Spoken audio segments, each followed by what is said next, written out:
Mula nang maulilang lubos ang binatang si Danilo, ay pangangaso na talaga ang kanyang pinagkakakitaan. Ang ganitong trabaho ay namana niya sa kanyang ama. Nung bata pa kasi siya, ay madalas siyang isinasama sa pangangaso.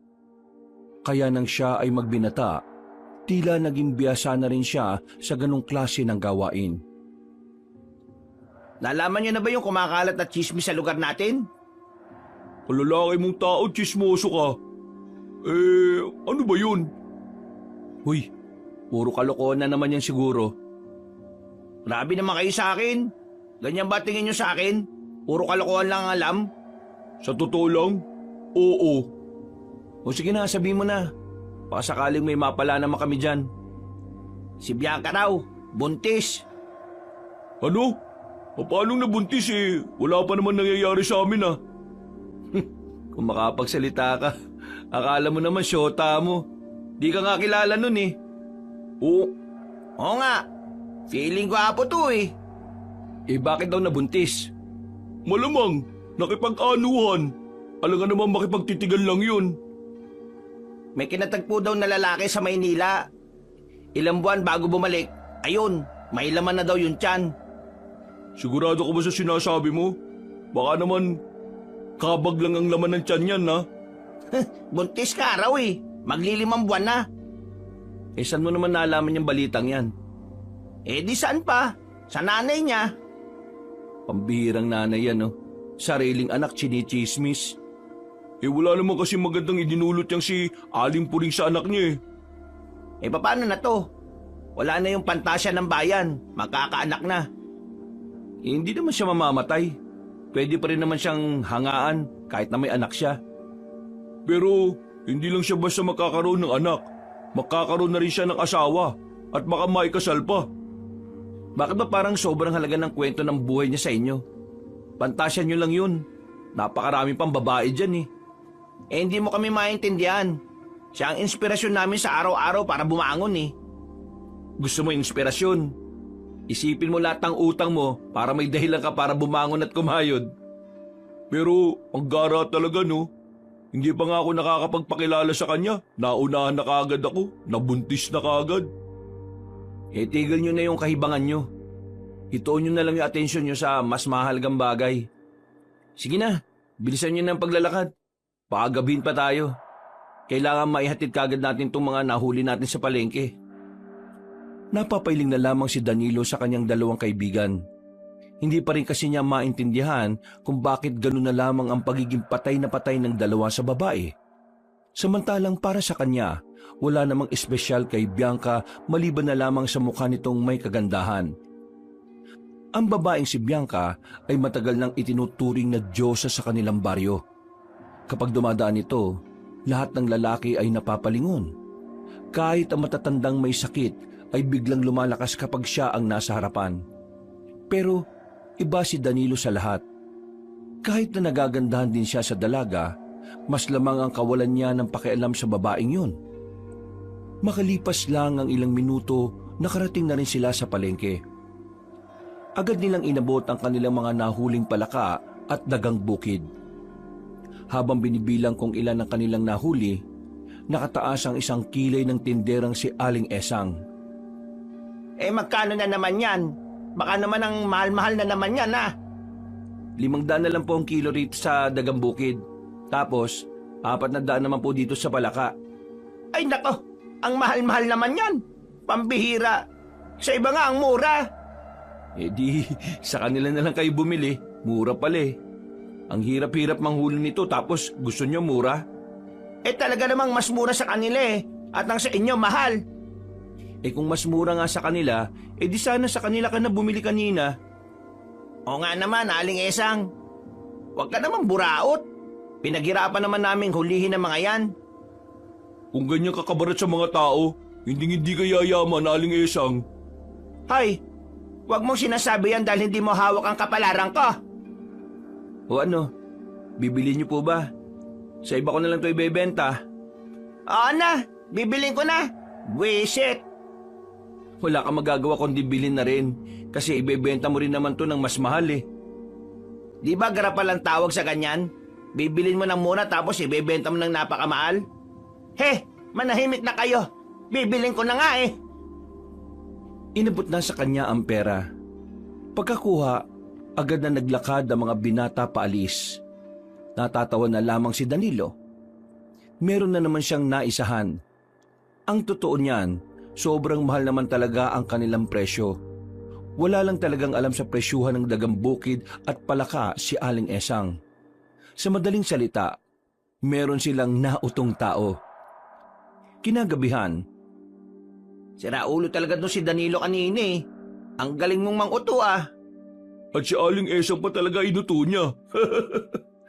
Hoy, alam nyo, minsan, kailangan mo maging siraulo para makasabay ka na rin sa mga siraulo. Kasi kapag hindi mo natutunang sumabay, kakainin ka nila ng buhay. Tama lang naman ang ginawa mo eh. Ganon din naman si Aling Esang sa mga customer niya. Sobrang garapal ng muka. Biruin mo, kilo ng gulunggong sa kanya 150. Eh, nasa 80 lang yung sa bayan eh. Natatawa na lamang ang magkakaibigan habang sila ay napagitna sa ginagatungan nilang mga kahoy. Hawak nila ang isang bote ng alak. Nakagawian na kasi nila na kapag marami silang huli, binibilan nila ang kanilang mga sarili ng tig-isang bote ng alak. Maya-maya lang din ay nakaramdam na rin ng antok ang binatang si Danilo. Umuwi na rin ang dalawa kaya natulog na lang din siya. Kinabukasan, panibagong araw, panibagong pangangaso na naman. Maaga siyang magsisimula ngayon dahil ang balita niya masama ang panahon. Usapan 5:00, anong oras na? 7:00 na. Nagpuyat na naman ba kayo? Hindi ako makatulog eh. Naiisip ko pa rin kung bakit nagpabuntis si Bianca sa taga Maynila. Uy, namang boses mo. Baka mamaya marinig ka pa ng nanay nun. O sige na, magkape na muna kayo. Pagkatapos aalis na tayo kaagad. Meron pa tayong hindi napupuntahan sa kagubatan eh. Makalipas lang din ng ilang minuto, umalis na rin ng 3. Bago sila makalabas ng kanilang baryo, nadaanan pa nila ang bahay ng babaeng si Bianca. Natanaw nila yun sa loob. May kasama itong lalaki na sa palagay nila ay yun ang nobya ng babae. Kung wala lang ibang nakakakita, parang gusto na lamang ding maglupasay ng 2 lalaki. Pre, Norman, wala na talaga tayong pag-asa. Baka kailangan na lang din nating tanggapin na hanggang dito na lang yung pagpapantasya natin. Sino ba kasing lalaking yun eh? At bakit dun siya nagpabuntis? Pwede namang sa akin, huy! Tigilan nyo na yung kalokohan nyo ah. Napapailing na lamang si Danilo. Hinilan na niya ang 2 para makaalis na rin sila. Mabilis ang kanilang lakad papunta sa paanan ng bundok. Nang makarating na sila roon, sa kanila inihanda ang kanilang mga gagamiting panghuli. Napapatingin pa si Danilo sa itaas.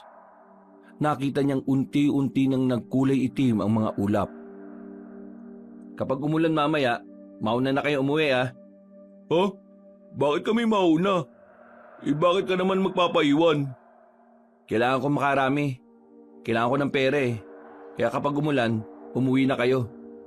Delikado sa gubat kapag maulan eh. Alam niyo naman yun, di ba? Ano naman kung makidlatan? Kesa naman ikaw lang ang makidlatan, di ba? Isa pa, kailangan din namin ng pera. Gusto mo bang masolo lahat ng mahuhuli mo? Kasi kung yun ang gusto mo, edi sana Sira ulo. Ikaw talaga oh. Di naman yun ang iniisip ko eh. Oy Nando, kalmaan mo. Medyo hindi rin maganda yung sinabi mo eh. Pasensya na.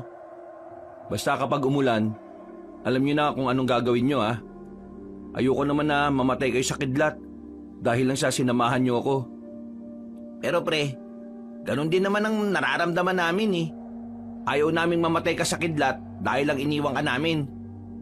Eh di bahala kayo kung gusto niyo sumama. Desisyon niyo naman yan eh. Basta walang sisihan ah. Matapos ang kanilang paghahanda, ay umalis na rin sila. Pinasok nila ang kagubatan kahit nagbabadya na ang masamang panahon. Una nilang pinuntahan ang kakahuyan.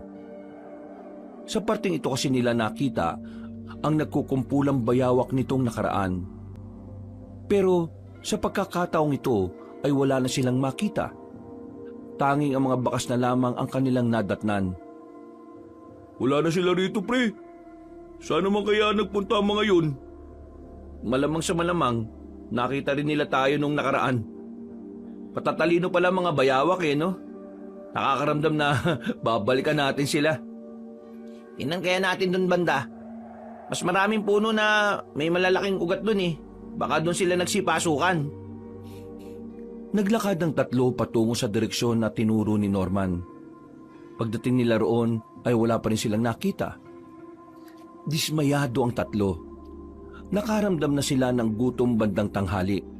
Kaya naisipan na lamang ng tatlo na pumunta ng ilog.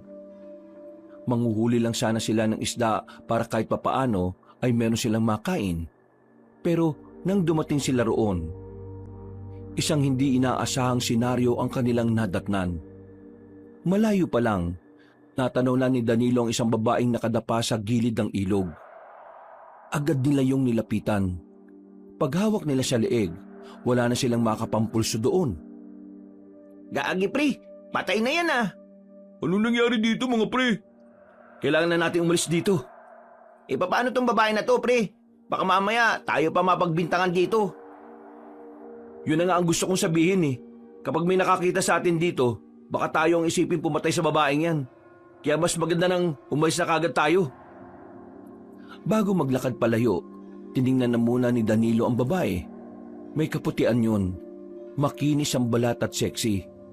Nakadapa nga lang ang babae kaya hindi niya gaanong makita ang mukha. Mabilis nilang nilisan ng lugar. Aminin man nila o hindi, kakaibang kaba na rin ang dumadaloy sa kanilang sistema. Yung kasi ang unang pagkakataon na may nakita silang bangkay sa kanilang paglalakbay. Kung magsumbong na lang kaya tayo sa mga pulis, para naman malaman din ng pamilya ng babaeng yun yung nangyari sa kanya. Hindi nga pwede. Paano kung tayo ang paghinalaan ng mga pulis? May punto siya, Norman. Ako man din, natatakot. Baka mamaya, kung magsabi tayo sa kapulisan, tayo naman ang pangunahing suspect nila. Ang mabuti pa, umuwi na lang muna tayo. Pero, saan na pala tayo dadaan?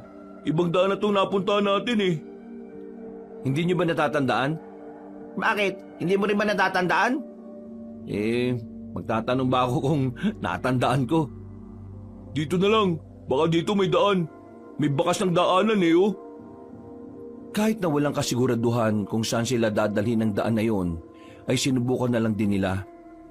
Ang kaso nga lang, habang nasa kasagsagan sila ng paglalakad, ay bigla na lamang bumuhos ang malakas na ulan.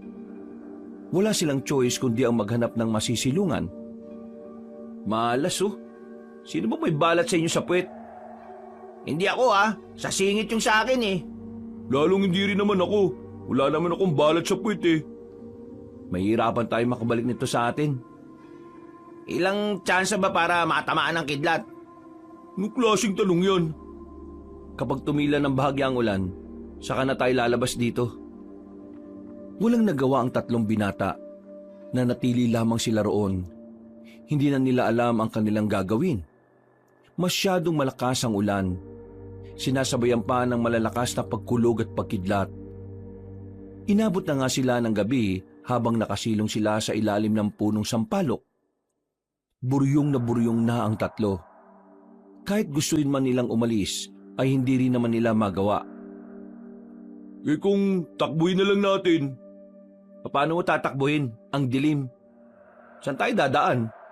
Hindi pa nga natin alam kung saan ang daan pabalik Anong gagawin natin dito? Magpapabulok tayo dito? Kaysa naman tamaan ka nga ng kidlat dyan. Makalipas pa ang higit 1 oras, biglang humina na ang buhos ng ulan. Sinamantala na nila ang pagkakataon. Kahit magkanda-dulas-dulas sila, ay wala na silang pakialam. Ang mahalaga na lamang sa kanila ay marating nila ang tamang daan. Pero sa halip na makaalis sa kagubatan, napunta na lang sila ulit sa ilog. Malakas ang agos doon. Gusto sana nilang tumawid pa kabila dahil may nakikita silang liwanag doon mula sa kabahayan. Pero nang papalapit na sila sa ilog, laking gulat nila nang meron silang masaging katawan. Pagtingin nila sa baba, isa na namang babae. At ang babaeng yon ay ang babaeng kanilang nakita. Ito rin yata yung kanina ah. Danilo, anong gagawin natin? Mukhang sinyalis na to na parang may gagawin talaga tayo eh. Anong sinyalis? Tinangay lang yan papunta rito. Wala tayong gagawin dyan. Mauuna na sana si Danilo na tumawid sa malakas na agos nang bigla nilang marinig na umubo ang babae. Laking gulat nila. Napatras sila at napadistansya. Nanlalaki ang kanilang mga mata. Hindi nila alam kung papaanong nabuhay ang dalagang yun. Samantalang una na nilang nalaman na wala na yung pulso. Gagi, patay na yan di ba? Pre, may sa demonyo yata ang isang yan eh. Gagi, takbo! Sa takot ng tatlo, nagawa nilang tumakbo ng mabilis kahit na madulas ang dinaraanan nila. Nakatawid pa nga sila sa kabilang parte ng ilog. Wala na silang pakialam kung habulin sila ng babae o ano paman. Nang makalayo na sila, ay saka pa lamang sila tumigil. Ano sa tingin niyo ang babaeng yon? Putik, biglang nabuhay eh. Mga pre, baka naman demonyo yun. May demonyo bang nakahilata sa gilid ng ilog? Sigurado ka ba talaga kanina napatay na siya? Oo nga, nakita niyo naman di ba? Inalam ko kung may pulso pa. Wala na talaga. Kaya nakakapagtaka eh. Paanong nabuhay ang isang yun? Eh basta, ganito ang tatandaan natin. Wala tayong nakita. Walang babae. Walang nangyari sa ilog. Tama ka dyan. Ganyan nga. Oo, yan ang iisipin natin. Huminga ng malalim ang tatlo. Makalipas lang ang halos 2 oras, nakaalis na rin sila ng kagubatan. Nakauwi naman sila ng ligtas.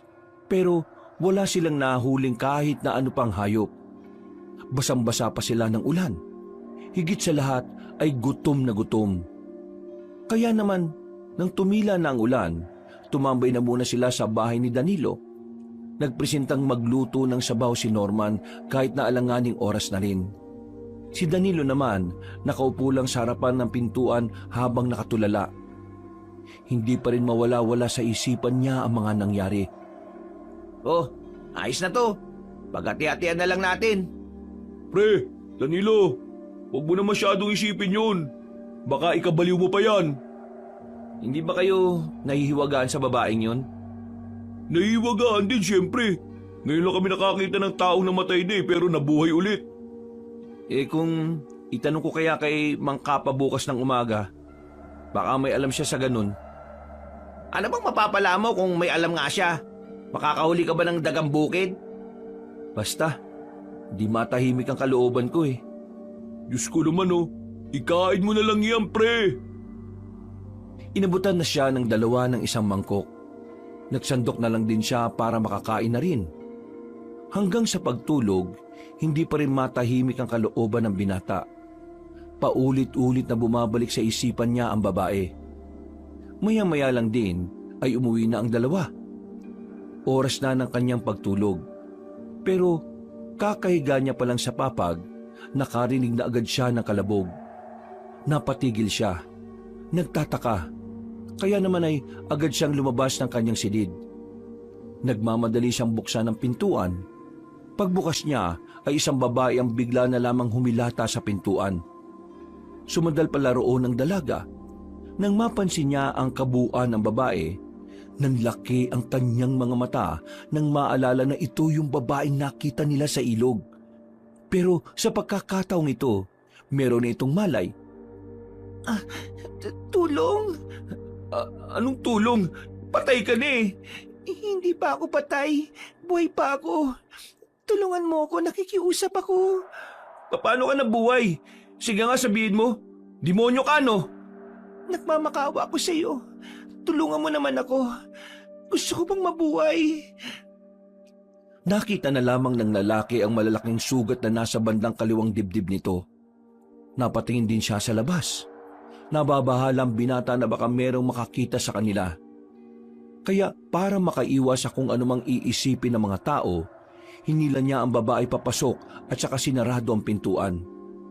Ano bang nangyari sa'yo? Bigla na namang nawala ng malay ang babae.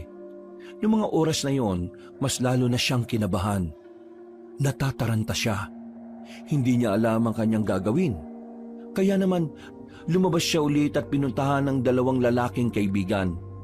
Pero sa kasamaang palad, nakatulog na agad ang dalawa. Bumalik na naman siya sa kanila.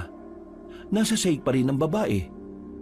Kahit natatakot at nababahala siya roon, sinubukan na rin niyang iayos ang babae. Hiniga niya ito sa papag. At sa hindi inaasahang pagkakataon, napatingin siya sa katawan nito. Basang-basa kasi ang katawan ng babae kaya bumabakat ang katawan nito. Pilit niyang binubura sa isipan ng pagnanasa.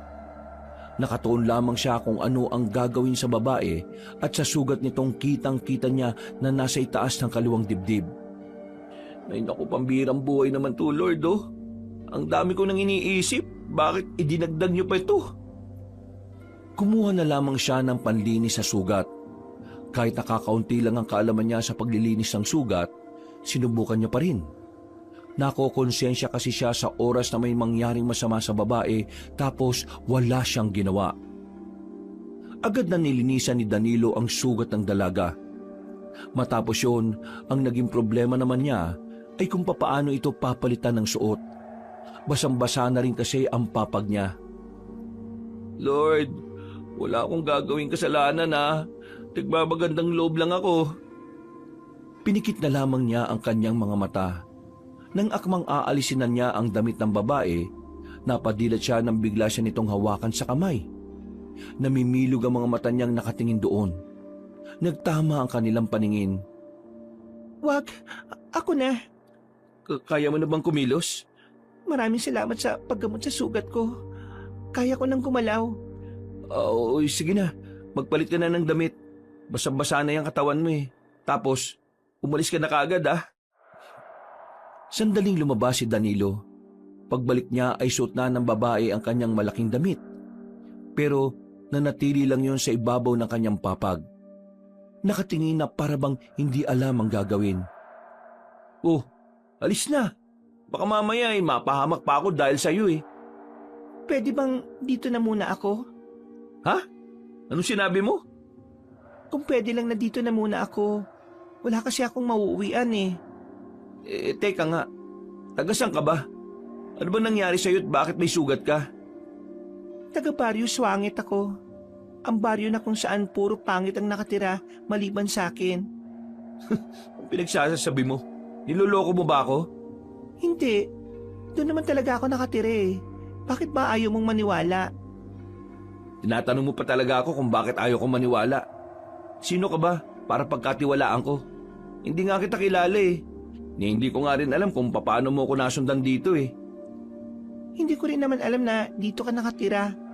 Hindi rin kita kilala. Basta ito lang yung unang bahay na tingin ko tatanggap sa akin. Teka, ano bang pangalan mo? Marimar ang pangalan ko. Walang ya. Marimar ang putik. Pangalan ng bida sa TV series yan ah. Seryoso ka ba? Yun nga ang pangalan ko. Bakit ba ayaw mong maniwala? Talagang tinatanong mo pa ako ulit ha? Tulungan mo na ako. Wala na akong ibang mapupuntahan eh. Ay nako, mabuti pa bumalik ka na lang sa baryo ninyo. Yun ang dapat mong puntahan. Huwag mo akong pestehin no. Natulungan na kita kaya wala ka ng dahilan para manatili pa rito. Ang sama mo naman. Ano masamang pinagsasabi mo? Ayaw ko lang madamay kung anong nangyari sa'yo. Hinahabol ako ng masasamang tao. Kinidnap nila ako. Balak nila akong dalhin sa Maynila para ibenta sa mayayaman. Tingnan mo naman kasi, ang ganda-ganda ko. Kaya hindi na nakakapagtaka na may magtangka sa akin ng ganon. Hindi ko alam kung bakit sa dami ng tao, ako pa talaga, hindi naman din naman ako mayaman. Hindi ka nga mayaman. Ang yabang mo naman. Pero naniniwala ka sa akin. Hindi. Tingin ko sa'yo, para ka may ginawang masama tapos tumakas ka lang eh. Totoo naman talaga na tumakas lang ako. Pero hindi naman dahil may ginawa kong masama, kundi dahil sa kasamaan na ginawa sa akin. Eh mukha namang ayos ka na rin naman eh. Kaya pwede ka na sigurong umalis. Sige na, labas na. Matitis mo bang maglakad sa labas ang isang babaeng gaya ko sa kailaliman ng gabi? Ay nako, hindi mo ako makokonsensya no? Labas na! Hinila ni Danilo ang babae, pero bigla na lamang dumugo ang sugat nito. Dahil dito, ay nakaramdam ulit ng sakit ang dalaga. Dahilan para tablan na siya ng kanyang konsensya. Napapakamot na lamang siya sa ulo ng alalayan niya ito. Ay nako, pambira naman talaga oh. Sige na, nakikiusap ako sa'yo. Hayaan mo na muna ako dito. Alam ko naman na hindi ka masamang tao eh. Nararamdaman ko na may kabutihan ka rin sa puso mo. Hindi na nagsalita pa si Danilo. Kapag tumitingin siya sa mukha ng babae, parang natutunaw ang puso niya. Para bang wala siyang ibang magagawa kundi ang sang-ayunan na lang ang sinasabi nito. Dahil sa muling pagdugo ng sugat ng dalaga, napilitan na lamang ang binata sa gusto nito. O sige na, sige na. Papayagan na kita. Pero ngayon lang ha. Ngayon lang? Anong gusto mo? Habang buhay kang nandito hindi nga kita kilala. Kahit sana kapag kaya ko nang bumalik sa amin, nakikiusap ako sa'yo. Hindi nga pwede. Kapag nakita ka ng ibang tao dito sa amin baka isipin pa nilang Makasintahan tayo. Ano naman? Wala ka naman yatang ibang kasintahan eh. magdali-dali lang magsalita sa'yo no? Palibasa, hindi imahe mo ang masisira. Bakit? Sikat ka ba rito? Ewan ko sa'yo. Patulog ko na nga lang dyan. Magpapahinga na ako. Pwede bang doon ako sa kwarto mo? Malamig dito sa papag na to eh. O sige na, doon ka na. Dami pang sat-sat. Hindi mo ba ako aalalayan? Hindi no? Ano ba kita? Isa pa, kaya mo naman ng maglakad Sige na, ako na lang mag-isa. Ayaw na rin naman kitang maabala pa. Sus, ewan ko sa'yo. Marahang naglakad ang babae patungo sa pintuan ng kanyang silid. Nang makapasok na yun sa loob, ay agad niyang isinara ang pinto. Napabuntong hininga na lamang ang binata. Hindi siya makapaniwala sa sarili niya na nagawa niyang magpatuloy ng tao sa bahay niya kahit hindi naman niya kilala. Kahit na meron siyang pag-aalinlangan, para bang meron ding parte ng kanyang utak na hindi niya kayang pabayaan ng babae. Humiga na lamang siya. Bigla na lang din siyang inantok. Sumapit ang kinaumagahan. Nagtataka siya kung bakit ang dami niyang naririnig na boses mula sa labas. Parang mga bulong-bulungan pero malakas. Napabangon siya. Tumingin siya sa silid niya. Nakasarado pa naman ang pintuan, kaya akala niya natutulog pa rin ang dalaga. Paglabas niya ng bahay, nakikita niya si Marimar. Nagsasalang na at meron ng pinapakuluan. Habang ang mga kalalakihan naman sa tapat ng kanyang bahay ay nakatambay doon. May mga kasama ring mga tsismosa. Ay! Magsilayas nga kayo sa tapat ng bahay ko. Ang iingay nyo kay aga-aga. Ay, ikaw Danilo. Hindi mo naman sinabi na may asawa ka palang maganda at sobrang sexy. Asawa? Oo, di ba asawa mo yan? Diyos ko, huwag ka na magkaila. Sinabi na niya sa amin. Siguro, kaya mo siya tinatago para wala kang kahati ano? Uy, magtigil ka nga Aling Esang. Sabog ka yata At kayong lahat, alis! Alis kayo! Uy! Shoo! Shoo! Nag-alisan ng mga tao sa harapan ng kanyang bahay. Nang maglakad na palayo ang mga yon, agad namang nilapitan ni Danilo ang babaeng si Marimar na parang walang alam sa nangyayari. Nakatuon lang ang atensyon sa ginagawa. Ano bang sinabi mo sa mga yon? Sinabi ko na mag-asawa tayo. Baliw ka ba? Bakit mo sinabi sa kanila ng ganon? Paano kapag naniwala silang lahat? Di mas maganda. Ano?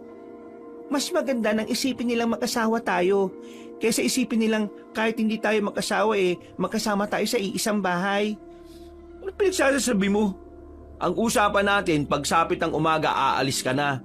Pero bakit nandito ka pa? At gumawa ka pa talaga ng eksena? Hindi mo na ako pwedeng paalisin. At bakit hindi? Kapag pinalis mo ko, masisira ang imahe mo. Iisipin nilang pinalayas mo ang asawa mo. Pinlano mo to, no? Sabihin mo nga. Hindi. Bakit ko naman gagawin yun? Tinulungan mo na nga ako tapos gagawin ko pa yun sa'yo. Yun na nga Tinulungan na kita, kaya bakit mo pa rin ako ginugulo? Hindi naman kita ginugulo. Ikaw lang naman ang nag-iisip niyan eh. Tutulungan din kita. Tingnan mo, marunong ako magluto. Eh sino bang nagsabi sa'yo na magluto ka? Eh ganun naman ang ginagawa ng asawang babae, di ba? Ay nako, wisit naman talaga oh! Ngumiti sa kanya ang dalagang si Marimar. Sa ganda ng ngiti nito, ay sa malayo na lamang siya napatingin. Hindi niya alam kung bakit nakaramdam siya ng kaba. Kaba na hindi niya naman alam kung saan nagmumula. Hindi na nakapagmaktol pa ang binata. Nanahimik na lamang siya sa loob habang hinihintay na matapos ang ginagawa ng babae. Maya-maya pa, nakaisip siyang lumabas. Bibili siya ng sarili niyang pagkain. Wala kasi siyang tiwala sa niluluto ng dalaga. Sa isip niya, baka may gayuma yon o kaya naman lason. Habang naglalakad, aksidente niyang narinig ang pakikipag-usap ng isang matandang lalaki gamit ang dipindot nitong cellphone. Naintriga ang binata kaya nagtago muna siya sa gilid. Bantayan niyo ang area. Malakas ang kutob ko na nandyan lang ang mga aswang na yan. Hindi tayo papayag na makalusot ang mga yan. Delikado sila. Malaking problema yan kung makakaabot yan dito sa atin. Sige na. Tawagan niyo na lang ako mamaya kapag may balita na ulit. Nang marinig yun ni Danilo, ay bahagya siyang nagtaka. Hindi niya kasi inakala na pinupuntirya rin pala ng albularyong si Kapa ang mga nilalang na yon. Ang pagkakaalam niya lang kasi ay manggagamot lang ito at nagpapalayas ng masasamang espiritu. Aalis na sana siya pero hindi niya inaasahan na alam pala ni Mang Kapa na naroon siya. Kung ano man ang narinig mo, wag na wag mo muna ipagsasabi sa iba. Naintindihan mo ba ako? Oh, wala naman po akong narinig eh. Bakit, bingi ka ba? Hindi naman po. Di ba'y narinig ka? Opo eh. Hindi pwede malaman to ng iba ha. Hindi pa namin alam kung sino ang kalaban kaya walang makakalabas muna na impormasyon. Hindi ko po talaga alam ang sinasabi niyo eh. Pero ano po bang nangyayari? Hindi ko pwedeng sabihin sa iyo dahil hindi ka naman konektado rito. Ang gagawin mo lang naman ay manahimik. Yun lang. Totoo po pala talaga mga aswang ano? Oo, totoo sila. Hindi mo ba alam yon? Hindi po eh. Ngayon ko lang din narinig. Tapos galing pa sa inyo kaya naniwala na kaagad ako. Totoo ang mga aswang. At hindi mo malalaman kung sino sila. Kaya ikaw, dahil sinabi ko na rin naman sa'yo, mag-iingat ka. Tandaan mo ha, ang mga taong may alam, mas mabilis na namamatay. Mang Kapa naman, lakas manakot eh. Hindi kita tinatakot. Binibigyan lang kita ng ideya na minsan mas maganda ng tawagin kang mangmang kaysa tawagin kang testigo. Naglakad na rin palayo ang matandang si Mang Kapa. Napakamot na lamang sa ulo si Danilo. Aminadong kinakabahan din siya sa sinabi ng matanda. Hindi niya maiwasang hindi paniwalaan ang sinasabi nito. Mula pa kasi nung bata siya, idolo na niya ang matanda sa maraming bagay. Ito rin ang nag-alaga sa kanya nung nawala ng 1 buwan ang kanyang mga magulang. Aswang? Totoo ang aswang? Diyos ko, paano kung mapadpad nga sila rito? Baka mamaya maraming mapahamak dito. Ay nako, pambirang buhay to. Hindi na matahimik. Tumuloy na lamang siya sa kanyang pupuntahan. Nakabalik naman siya sa kanilang bahay na daladala ang pagkaing binili. Pero pagpasok niya, nakita niyang nakahain na ang mga pagkain sa lamesa. Maayos ang pagkakahain. Talagang pinaghandaan. Sa hindi malamang dahilan, nahiya siyang ipakita ang binili niya. Lihim niya itong inihagi sa gilid. Ikaw ang lahat ng nagluto nito? Lahat ka naman. Para naman ang dami nito. 2 putahe lang naman yan eh. Bagoong yung isa naman sinigang na hipon. Kinuha ko yung hipon na nakaimbak doon. Hindi ko naman sinabing iluto mo yun eh. Pulutan namin ng mga kaibigan ko yun. Mas masarap kung gagawin mong ulam. Kapag hindi ito masarap ah. Tinikman ng binata ang niluto ni Marimar. Pagtikim niya, muntikan na niyang makalimutan ang kanyang pangalan. Muntikan na niyang akalain na totoong asawa niya ang dalaga. Napatingin siya sa mukha ni Marimar. Nakangiti ito sa kanya. Para siyang mababaliw habang pinagmamasdan ang ngiti ng babae. Sa buong buhay niya, ito ang unang pagkakataon na nakakita siya ng ganong kagandang mukha. Nilapag niya ang kutsara. Nagtaka naman si Marimar. Hindi ba masarap? May iniligay kang gayuma dito, no? Ha? Anong gayuma? Bakit ganito to kasarap? Kahit mukhang hindi naman. Ano ginawa mo? Malamang, nagluto. Ayoko na nito. Oh, bakit naman? Baka mamaya kung ano pang mangyari sa akin. O sige, kung ayaw mo pang kumain, ilagay mo na lang muna dyan. Ako na lang ang kakain. Tumayo si Danilo at nagtungo sa kanyang silid. Pero ang totoo, hindi lang talaga siya makapaniwala na masarap ang luto ng babaeng hindi naman niya kilala. Siguro magaling siyang chef. O kaya sikat siyang chef sa Maynila. Hindi eh. Baka mamaya tsamba niya lang yun eh. Halos isang oras ding nagmukmok ang lalaki sa kanyang silid. Nabulabog naman siya nang biglang dumating ang kanyang dalawang kaibigan. Masamang balita ang daladala ng dalawa kaya agad siyang napabangon. Ano bang problema niyo? Para kayo nakakita ng multo ah. Pre, si Bianca. Pambihira, si Bianca na naman. Pre, wala na si Bianca. Malamang, pupunta ng Maynila yun at sasama na sa nakabuntis sa kanya. Hindi yun, pre. Ano ba kasi yun? Si Bianca wala na. Patay na. Patay lang pala eh. Ano? Patay na si Bianca? Umalis daw yung kagabi kasama nung nakabuntis sa kanya. Sumakay ng tricycle. Tapos kanina lang umaga, natagpuan yung tricycle. Patay yung driver. Yung lalaki nakabuntis sa kanya, pati na rin si Bianca. Patay silang lahat. Ha? Sino namang tarantadong gagawa nun? Ang sabi nila, inatake raw ng aswang eh. Si Bianca raw talaga ang puntirya. Pero dahil lumaban yung lalaki at yung driver, ayun, nadali rin sila. Nangyayari na yata. Ang alin? Ha?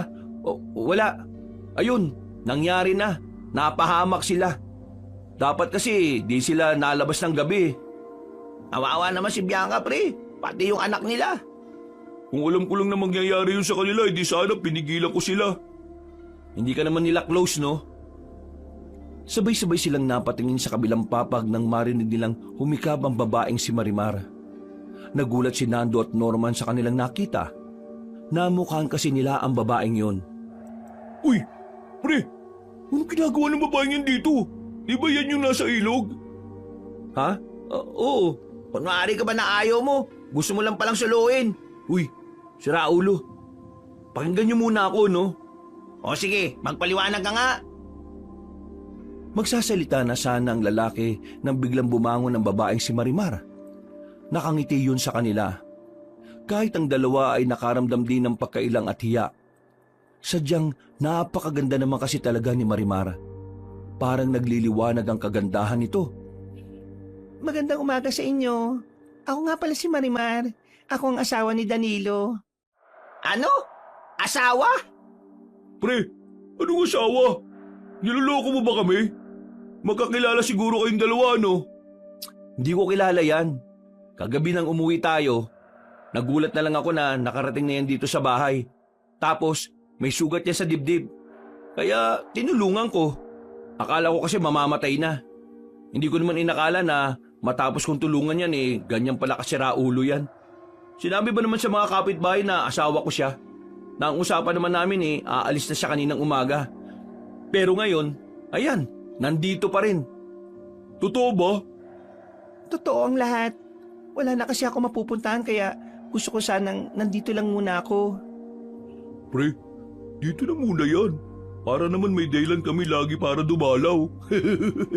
O nga naman, di yung puro mukha mo lang yung nakikita namin. Magtigil nga kayo. Yan na naman kayo sa kamanyakan nyo Aalis yan dito. Hindi yan pwede magtagal dito dahil ayaw ko namang maging laman ng chismis. Parang awa mo na, dito na muna ako. Gagawa naman ako ng mga gawaing bahay Pangako, hindi ako magiging sakit ng ulo mo. Oh, yun naman pala eh. Sa katunayan, nagluto ako kanina ng pagkain niya pero ayaw niya kahit masarap naman. O pre, yun naman pala eh. Bakit ayaw mo pang... Tama na. Naiirita na ako Ikaw Marimar mamaya aalis ka na. Maghahanap lang ako ng pwede mong suotin. Sige na, aalis na lang ako. Hayaan mo na lang akong makuha ulit ng mga taong dumukot sa akin. Uy pre, ano yung sinasabi niya? Miss, ano ba nangyari? Kaya kasi ako napunta sa ilog kasi tinatakasan ko yung mga dumukot sa akin. Mga sindikato. Tapos ngayon, ayaw niya akong tulungan. Sinabi niya sa akin na bahala na raw ako sa buhay ko. Uy, tingnan mo tong lalaki na to. Bakit mo naman sinabi yun? Wala akong sinabing ganun. Ikaw Marimar napakasinungaling mo Bigla na lamang lumapit sa kanya ang babae. Lumuhod ito sa kanyang harapan at nagmamakaawa. Kinagulat naman niya yon. Hindi niya kasi inakala na gagawin yun ng babaeng kagaya ni Marimar. Nakaramdam siya ng hiya sa hindi niya malamang dahilan. Tingnan mo yung ginawa mo. Ganyan ba dapat ang ginagawa sa babae? Lalo na kapag maganda. Diyos ko naman.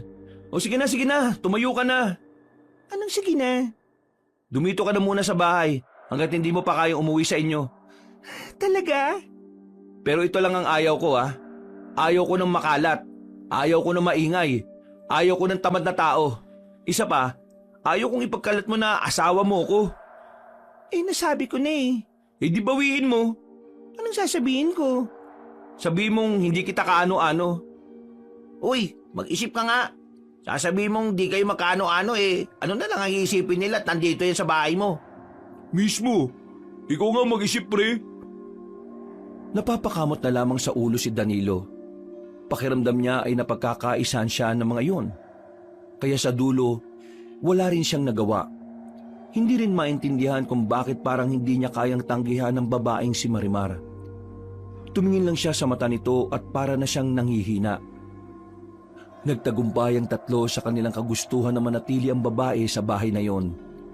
Tuwang-tuwa si Norman at Nando dahil sa wakas meron na naman silang bagong pinagpapantasyahan. Pero si Danilo hindi niya magawang matuwa. Hindi dahil ayaw niyang naroon ng babae, kundi dahil sa mga naiisip niya. Pakiramdam niya kasi hindi tama na magkasama sila ni Marimar sa iisang bahay. Lalo na't meron na siyang nalalaman sa sinabi ni Mang Kapa. Kinagabihan, Huwag ka nang kumilos, ako nang bahala magluto. Ang kailangan lang hindi kita inuutusan ayaw ba kung ako na ang gagawa? Hindi kita inuutusan Pinapaalala ko lang na kahit hindi kita utusan, gumawa ka pa rin sa pamamahay ko Oo naman. Hindi mo naman kailangang ipaalala Alam ko naman ang responsibilidad ko bilang asawa mo. Sumakit ang ulo ni Danilo kay Marimar. Sinabayan pa ito ng panggagatong ng dalawang binata. Kaya hindi pa man natatapos ang araw, pakiramdam ni Danilo na puputi na ang buhok niya dahil sa sobrang konsumisyon. Pero sa tuwing titingnan niya ang babae, hindi niya may paliwanag kung bakit parang hindi niya kayang magalit dito. Samantalang hindi naman niya ito kilala. Wala man lang nga siyang ideya kung ano ang pinagmulan nito. Maliban na lamang sa kwento ng babae na agad naman nilang pinaniwalaan. Makalipas ang ilang araw, linggo at dumating na nga rin ang buwan, nanatili pa rin ang dalaga sa kanyang bahay. Maging siya ay hindi rin makapaniwala na tila magiging parte na rin ng sistema niya si Marimar. Naging mabuti naman din kasi si Marimar sa kanya. Mula nang dumating ito, naging madali ang buhay niya sa loob ng bahay. Si Marimar na rin kasi ang gumagawa ng lahat. Darating na lang siya para kumain. Marami na nga rin ang nagsasabing mabuting asawa ang babae. Kanina ka pa narito, hindi mo man lang inayos tong mga naglaglagan. Galit ang babae nang dumating ito galing sa labas. Habang si Danilo naman nakaupo lang sa harapan ng lamesa kasama ang dalawa nitong kaibigan. Oh, tingnan mo. Galit yung asawa mo. Yan kasi, tamad-tamad. Tamad? Asawa ni. Hoy, tumigil nga kayong dalawa. Wala ako sa mood Ikaw pa ngayon ang wala sa mood. Ako na nga ang gumagawa ng lahat Aayusin mo lang naman yung mga nagbagsakang kaldero. Sino nagsabi na kumilos ka rito? Inutusan ba kita? Matagal na kitang pinapalis dito pero ayaw mo. Tapos ngayon aangal ka na ikaw lahat gumagawa dito. Huwag mong gawin kung ayaw mo. Ganun lang naman kasimple. Nagulat si Nando at Norman sa sinabing yun ni Danilo. Ramdam nila ang pagkapiko ng lalaki. Si Marimar naman ay hindi na lamang nagsalita. Pumunta na lamang sa labas para makapagluto. Sa inis niya ay iniwan niya ang mga tao sa bahay niya. Hindi niya alam kung saan siya pupunta. Basta naglalakad lang siya at wala siyang pakialam sa paligid niya. Banas na kasi siya kay Marimar. Hindi niya naman magawang palayasin ng totoo. Hanggang salita lang siya. Ayaw niya pang aminin sa sarili niya na sa mga nakalipas na araw, unti-unti na rin siyang nahuhulog sa dalaga. Hindi niya lamang yung pinapahalata. Rico, atuto ko kasing tumingin sa dinaraanan mo. Ang laki-laki ko hindi mo ko nakita. Ikaw nga rin hindi mo ko nakita eh. Nakita kita. Nakita mo naman pala ako, bakit hindi ikaw ang umilag? Kasi gusto kong malaman mo na hindi ka nakatingin. Ha? Huwag mo akong kabalahin. Meron akong hinahanap. Sige na. Labo naman ng matandang yun. Napapailing na lamang si Danilo sa inasal na matandang lalaki. Ipinagpatuloy na lamang niya ang kanyang paglalakad hanggang sa makabalik na nga siya sa bahay niya. Tapos nang magluto si Marimar pero hindi niya yun nakita sa bakuran. Pagpasok naman niya ng bahay, wala sa sala, nakasarado ang kwarto niya, kaya inisip niyang naroon yun. Pagtulak niya ng pinto, nakita niya si Marimar na nasa sulok, nanginginig sa takot, nakasaklob ng kumot. Hindi niya alam kung anong problema ng dalaga, pero base sa kanyang nakikita, para itong takot na takot. Hoy, anong nangyayari sa'yo? Huwag mo ako sasaktan. Uy, di kita sasaktan no? Lumayo ka sa akin sa bulay. Lumayo ka. Hindi ako si Sabulay. Ano ba pinagsasabi mo? Nilapitan ni Danilo ang babae. Marahan niyang inalis ang kumot na nakasaklob dito. Pagtingin niya kay Marimar, kita niyang marami na itong sugat sa kamay. Mahaba ang kuko at ang mga mata nito ay namumula. Nagtataka ang lalaking si Danilo kung bakit nagkaganon ng babae. Pero may nahon niya itong kinausap. Marimar, ano ba nangyayari sa'yo? Sabihin mo nga sa akin. Danilo? Oo, ako nga ito, si Danilo. Walang ano-ano, bigla na lamang yumakap ang dalaga kay Danilo. Iyak ito ng iyak. Pero agad na kumala si Danilo sa kanya. Sabihin mo nga sa akin kung ano nangyayari. Yung humahabol sa akin, nakita ko siya sa lugar na ito. Ano? Teka. Nakita ka ba niya? Tingin ko hindi. Isumbong na natin sa kinauukulan. Baka naman... Wag, ayos na ako. Hindi na ako natatakot. Basta, nandito ka na. Ha? Mapanganib sila eh. Wag na. Ayokong may mangyaring masama sa'yo. Kaya nga para walang mangyaring masama, sabi mo sa akin kung sino... Hindi na. Pakiusap, wag na. Huminga na lamang ng malalim ang binatang si Danilo. Naupo na lamang ito sa kama. Napansin din kasi niya ang kalungkutan sa mata ng babae. Pakiramdam niya ay nararamdaman niya rin yun. Huwag ka munang lalabas ng ilang araw ha. Kailangan mo mag-ingat kung talagang nakita mo rito yung taong yun. Kung hindi mo pa kayang sabihin kung sino siya, naiintindihan ko. Sabihin mo na lang sa akin kapag handa ka na. Tumango na lamang si Marimar. Lumabas na rin ng silid ang lalaki.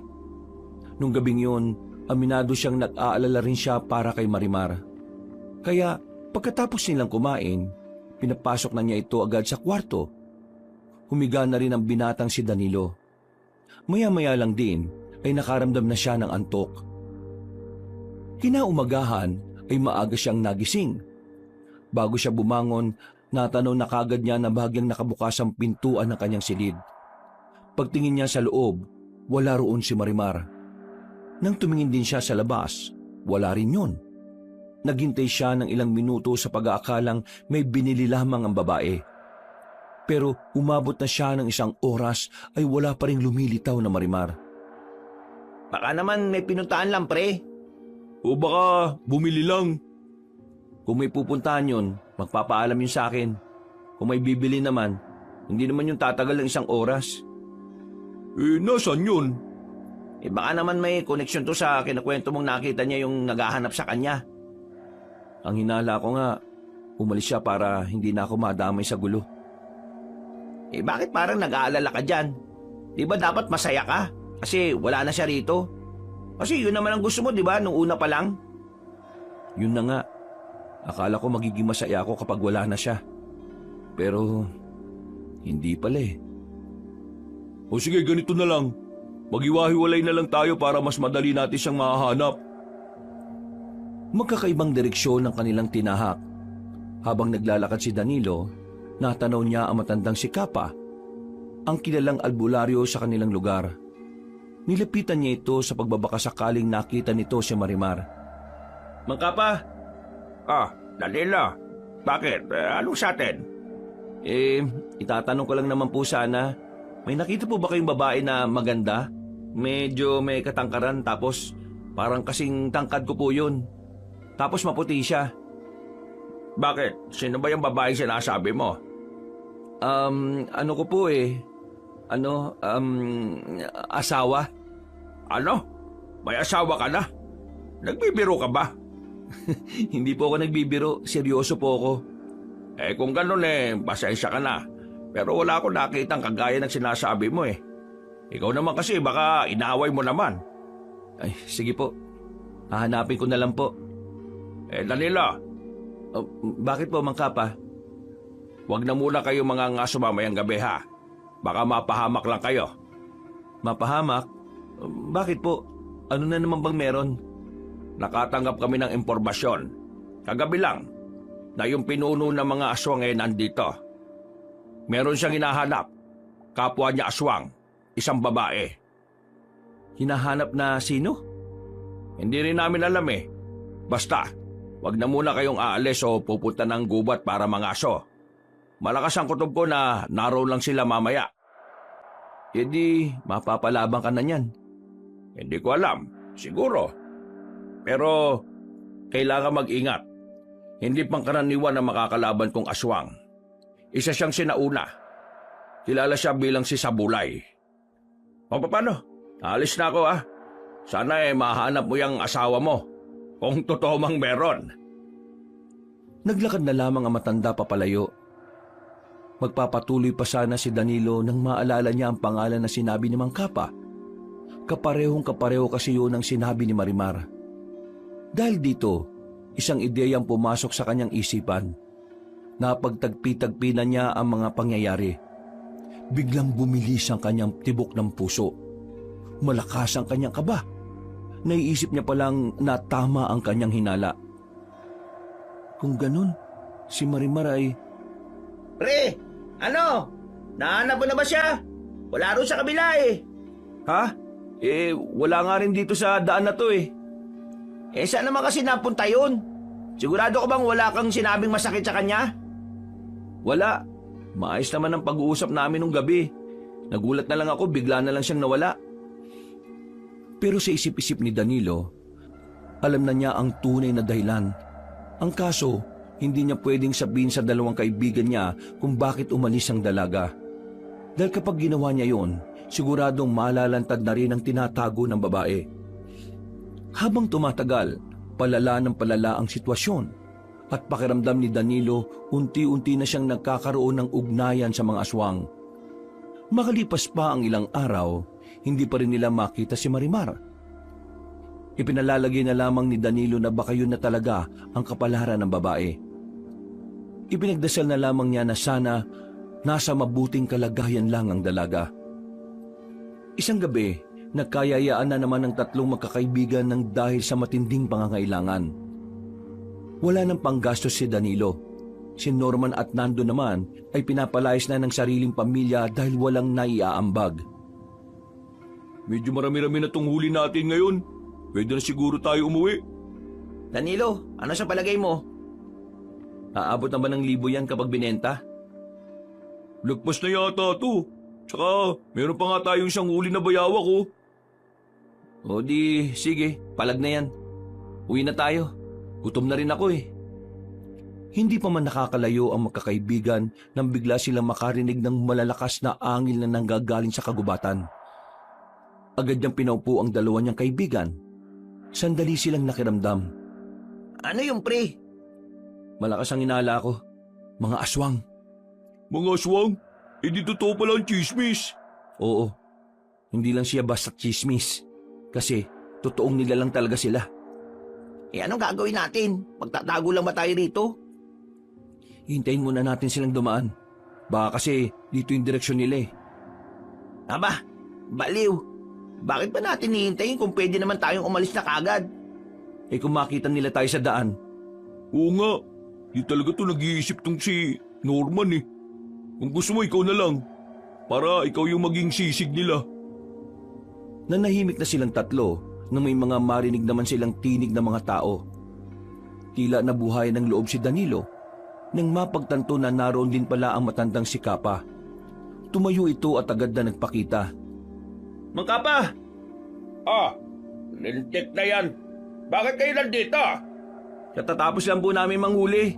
Ano po bang meron? Kailangan nyo na umalis dito. Narito ang babaeng aswang na hinahanap ni sa bulay. At malakas din ang kutob ko na narito rin ang mga aswang. Madadamay kayo rito kaya mas mainam na umuwi na kayo ngayon din. O pre, narinig nyo. Tara na. Hinilan ni Norman ng dalawang paalis. Pero hindi pa man sila nakakalayo. Agad nang bumitaw si Danilo.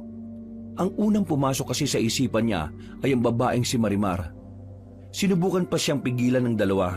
Pero wala ring nagawa ang mga yon. Mabilis siyang tumakbo pabalik kay Mang Kapa. Si Raulo, bakit ka bumalik? Gusto ko pong sumama. Ano akala mo? Maglalaro lang kami ng tago-tagoan? Pakikipagpataya kami sa mga aswang? Baka hindi mo lang alam. Alam ko naman po yun. Pero gusto ko lang po sumama. Gusto ko maging katulad ninyo. Ano pinagsasasabi mo? Takot na takot ka nga sa multo nung bata ka pa sa aswang pa kaya? Bata pa po ako noon. Pero iba na ngayon. Kaya pagbigyan niyo po ako sumama. Sige na po. Sige, sumama ka na.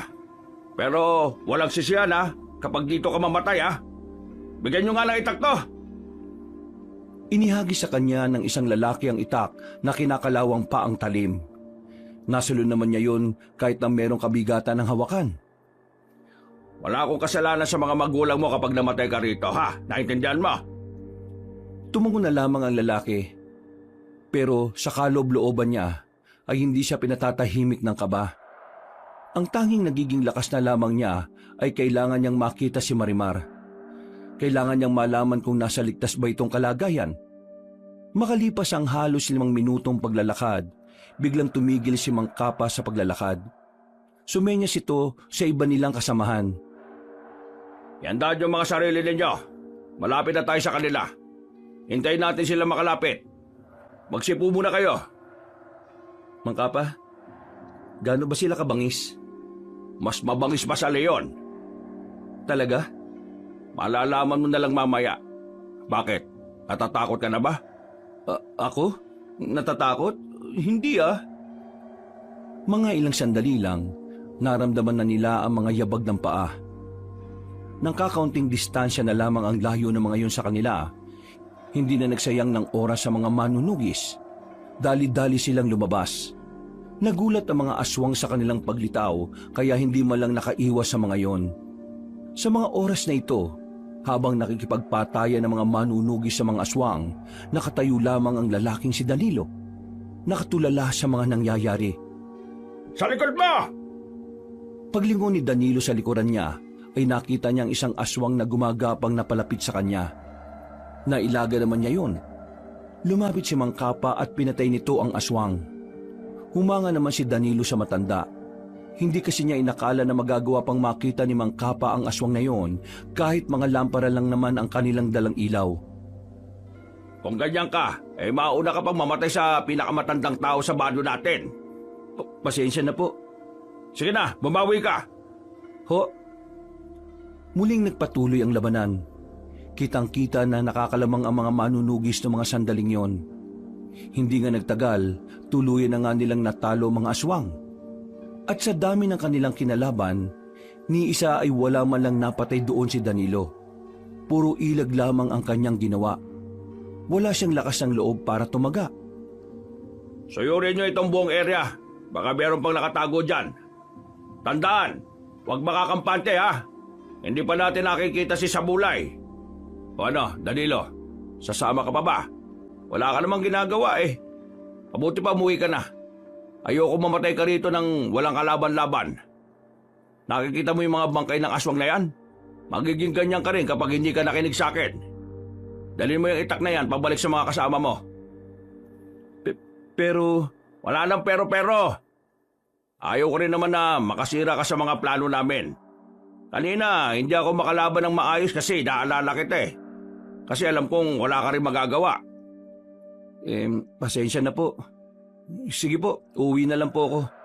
Mabuti pa nga. Wala nang nagawa pa ang binata kundi sundin ang sinasabi ni Mang Kapa. Binilisan niya ang kanyang paglalakad. Pero hindi pa man sila nakakalayo, bigla na lamang may humila sa kanya. Tinakpan ang kanyang bibig kaya hindi siya nakasigaw. Pero nang marinig niya ang babaeng tinig, ay unti-unti siyang nanglambot. "Huwag ka maingay." Nang mawala na ang mga manunugis, saka lamang siya pinakawala ni Marimar. Sa mga sandaling yon, hindi maipaliwanag ni Danilo ang kanyang nararamdaman. Pakiramdam niya ay lumuwag na ang kanyang paghinga. Nabawasan ang kabigatan ng kanyang kalooban. Marimar?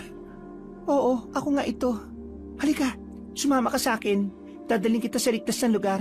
Hindi ligtas dito. Hinuwakan siya ng babae sa kamay at nagmamadali silang makalayo. Hindi niya alam kung saan sila pupunta. Pero panatag ang kanyang kalooban dahil kasama niya ang dalaga.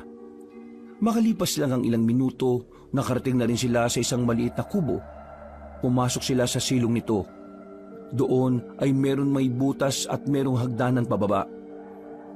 Ano to? Sumama ka na lang. Sa baba ko ipapaliwanag ang lahat. Bumaba sila sa hagdanan. Binuksan naman ni Marimar ang mga lampara na nakasabit sa pader.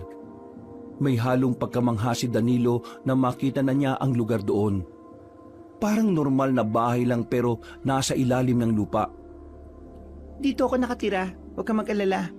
Walang nakakaalam nito kung hindi ako lang. Matagal ka na nakatira dito?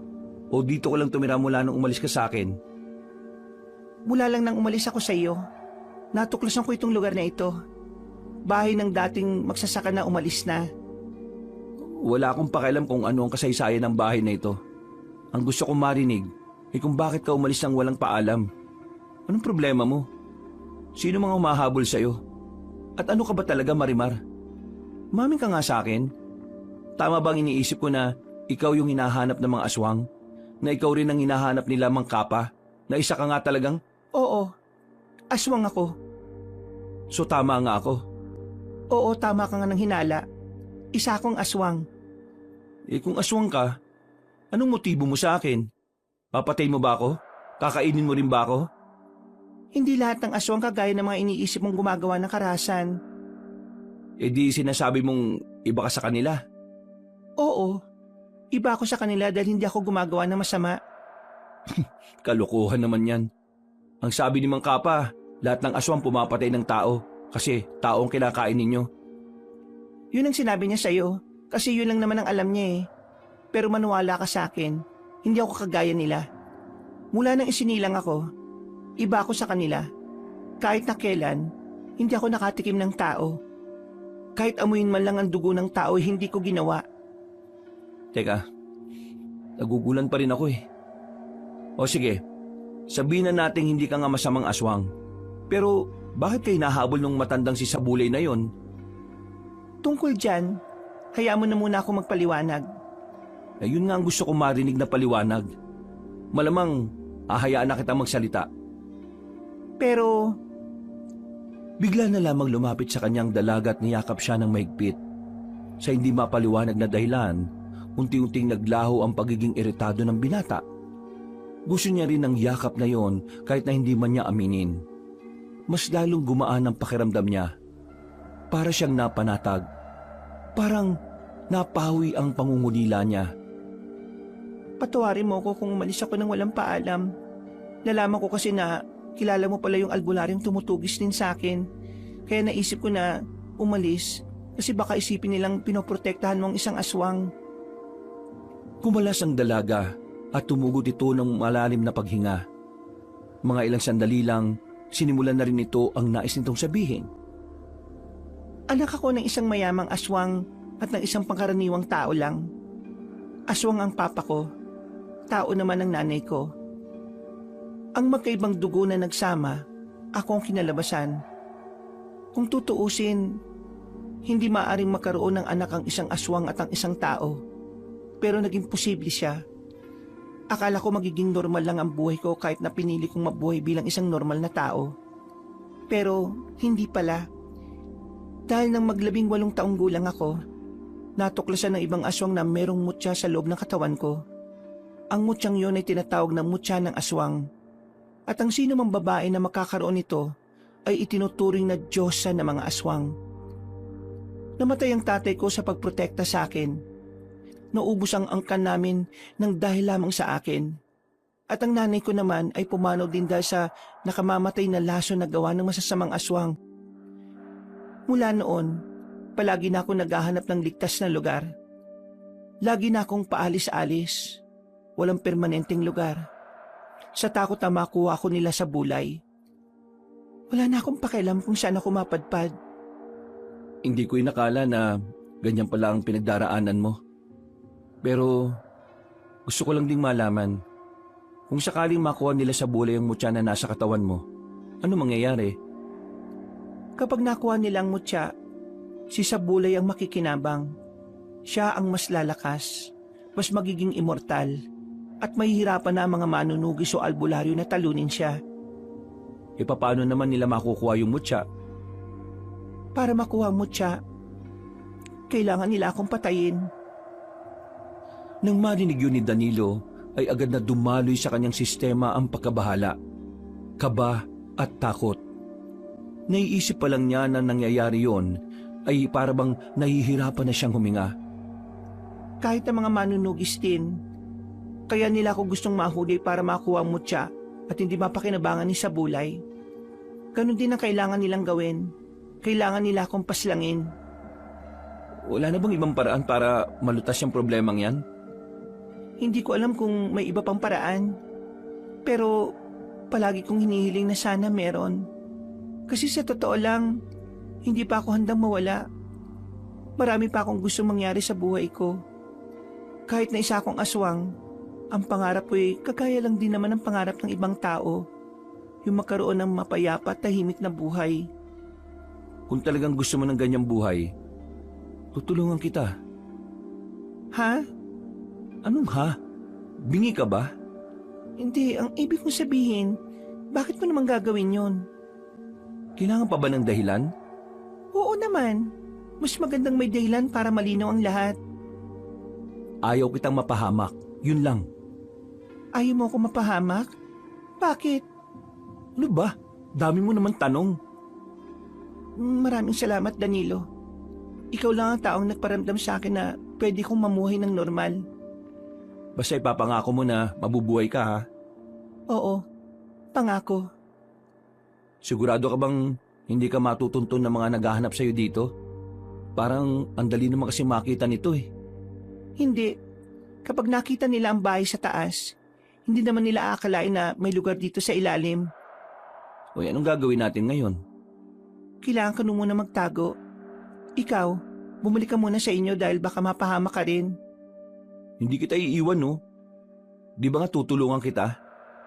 Salamat pero ayaw kitang mapahamak eh. Ganun din ako sa'yo. Kaya sasamahan kita rito hanggat maging payapa na ang buhay mo. Wala nang nagawa pa ang dalaga. Masyadong mapilit si Danilo kaya hinayaan na lamang din niya ito. Sa gabing yun, tahimik nilang pinapalipas ang oras. Nakapagtimpla ng kape si Marimar para sa binata. Lihim namang sumaya si Danilo dahil doon. Para hindi mabalot ang pagkabagot ang sandali, sinimulan ni Marimar ang pagkukwento tungkol sa mga aswang. Mababangi sila. Literal na kumakain sila ng buhay na tao. Dati, naisip ko na papaano kung naging kagaya nila ako. Ano kaya ang pakiramdam ng mga ginagawa nila? Pero, hindi eh. Kahit na kailan, hindi sumagi sa isipan ko na gawin ang ginagawa nila. Bago magtagpo ang landas natin, habang nakakulong ako, sinabi sa akin ni Sabulay na walang silbi ang buhay ng mga tao, na ang mga tao ay nabubuhay na para lang ding hayop. Dahil kung kayo mga tao ay hayop ang kinakain nyo, kami mga aswang naman daw ay kayo ang pagkain namin. Ganun ang kaisipan nila. Wala ka bang mga kaibigan? May mga kaibigan ako, mga kababata na kasama ko nang namulat. Pero namatay lang din sila. Nasubukan nila akong protektahan. Pinatay sila ng mga kapwa-aswang na tauhan ni Sabulay. Pasensya ka na ha. At napaalala ko pa. Wala namang problema. Ayos na rin naman ako eh. Huwag ka mag-alala. Hinding-hindi ka nila makukuha. Gagawa ko ng paraan. Si Mang Kapa, paano kapag nalaman nila ang ginagawa mo? Para mo na rin siyang ama, di ba? Yun ang sabi mo.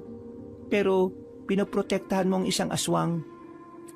Aswang ka nga pero may dugo ka pa rin ng pagiging tao. Kaya wala namang mali sa ginagawa ko.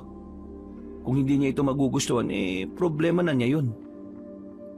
Napatango na lamang ang dalaga, habang si Danilo naman makailang ulit nang sumisilip-silip sa itaas.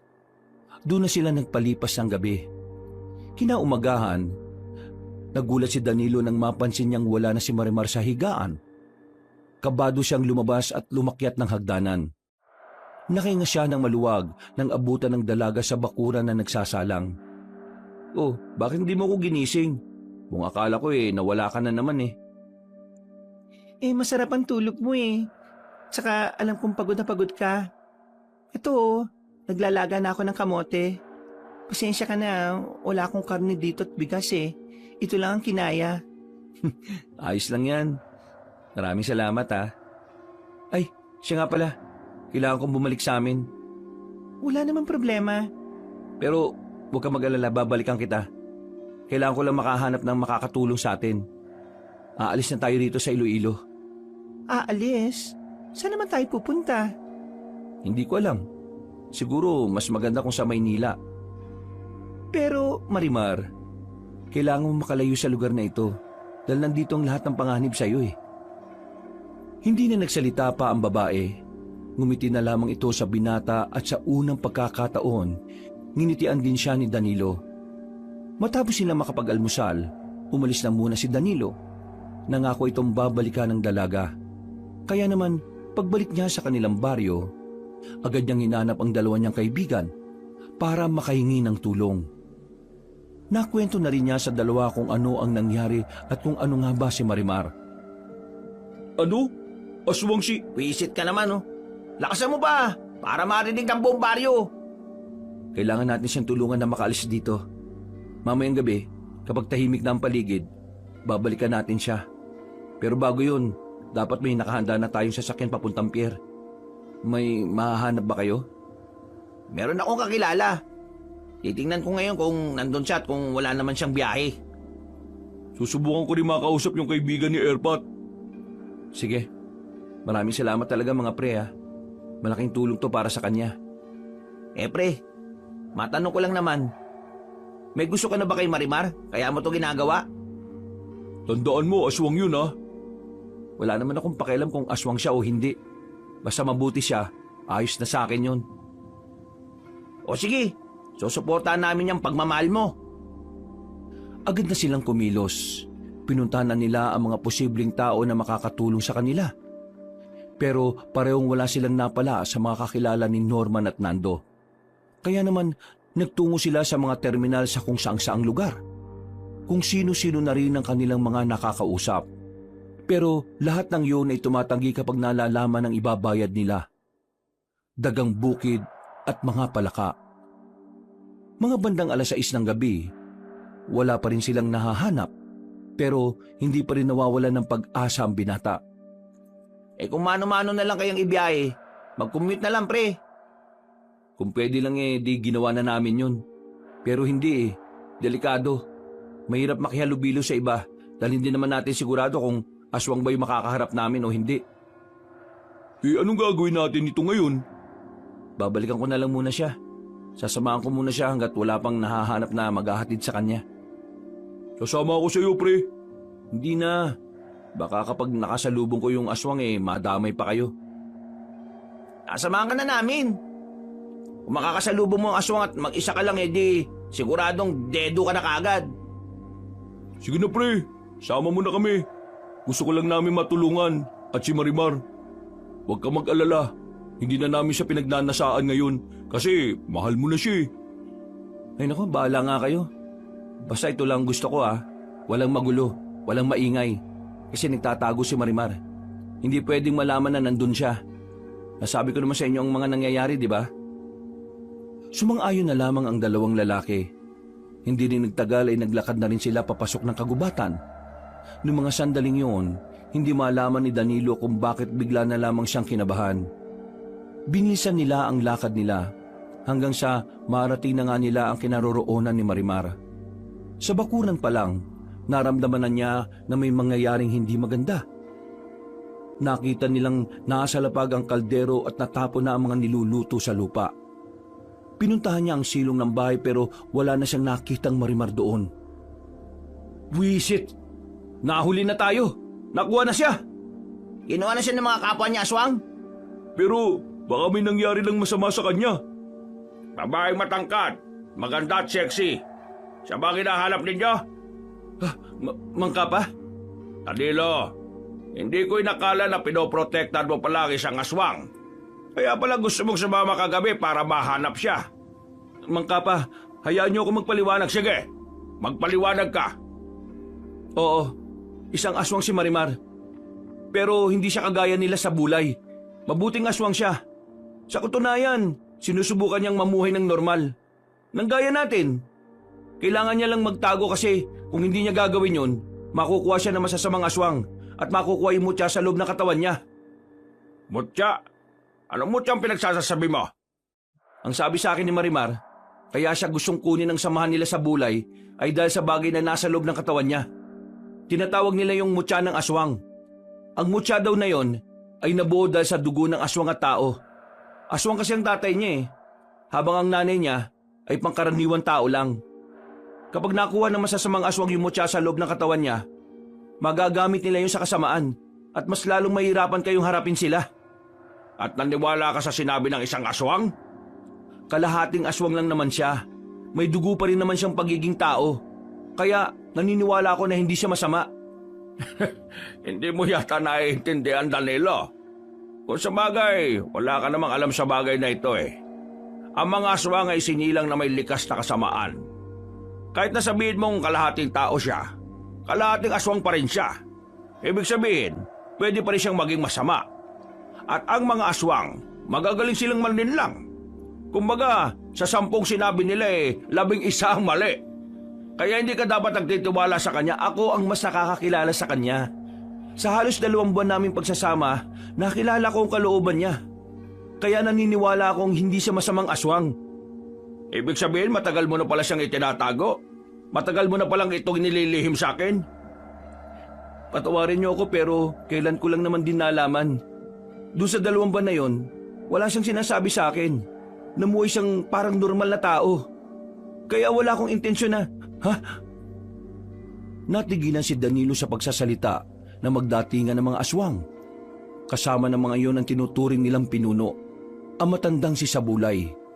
Sa mga sandaling ito, biglang binalot ng kaba ang 3 lalaki. Hindi nila alam ang kanilang gagawin ngayong nakapalibot na ang lahat ng iyon sa kanila. Naku, ito pala mga aswang. Ang papangit. Pre, anong gagawin natin? Pumunta kayo sa likod ko. Ako lang bahala rito. Akalain mo nga naman na naunahan na ako ng matandang ito. Nasaan na si Marimar? Ibigay mo siya sa amin kung ayaw niyong mamatay sa kinatatayuan niyo. Uy, di kami kasama dyan Nakisama lang kami. Manahimik ka! Hindi kita kausap! Hindi mo mababasa kamay si Marimar! At sino ka namang kutong lupa ka? Naalala na kita. Ikaw yung tatanga-tangang nakasalubong ko sa daan na hindi tumitingin. Oo, ako nga. At naaalala rin kita. Ikaw yung matandang lalaki na naninilaw yung mga ngipin at mabawang hininga. Nabigla ang matandang aswang.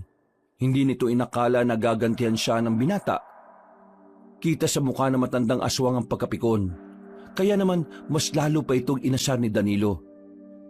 Kulubot na yung mukha mo. Wala ka pang pampaayos sa mukha. Mukha ka nang hindi maipinti. Aray ko! Pikon! Mukha ka raw kulubot na puwet. Ay, ikaw!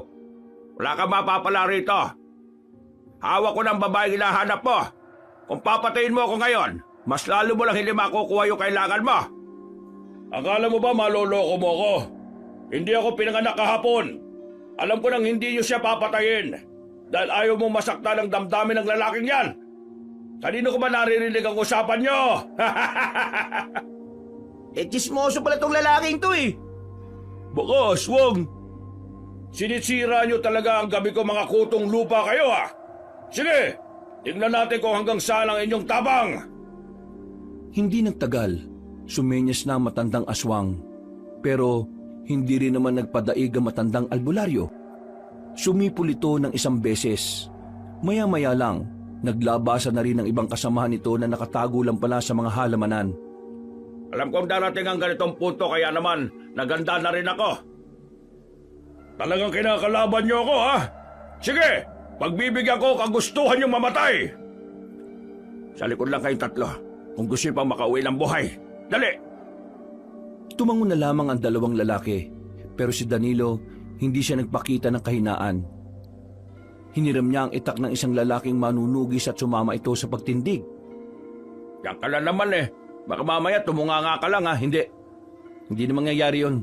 Dahil ngayon, may dahilan na ako para lumaban. Wala akong pakialam kung wala akong alam. Basta lalaban ako. Eh bahala ka sa buhay mo. Kung gusto mong pumanaw ng maaga, eh di sige. Dami pang daldal. Simulan na natin to! Nagsikilos na ang mga aswang. Samantalang nakahanda naman ang mga manunugis. Noong mga sandaling yon, aminadong kabado ang binata. Pero kapag naiisip niya ang babaeng si Marimar, tila nagkakaroon siya ng kakaibang lakas ng loob. Ihanda ang mga sarili nyo bago mamatay!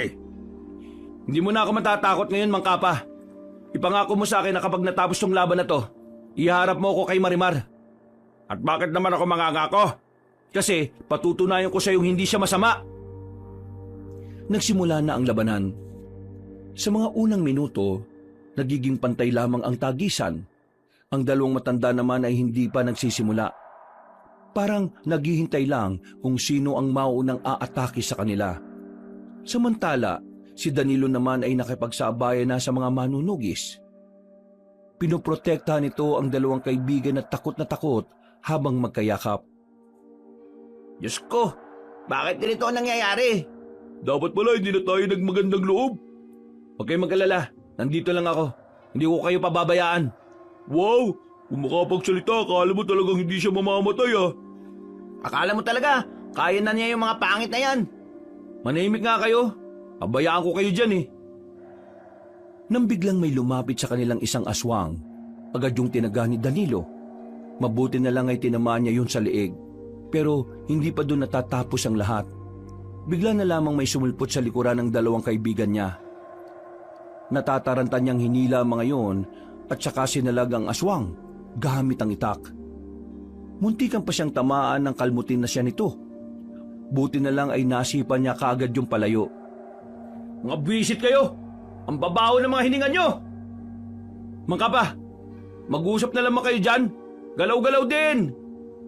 Pre, sa likadan mo!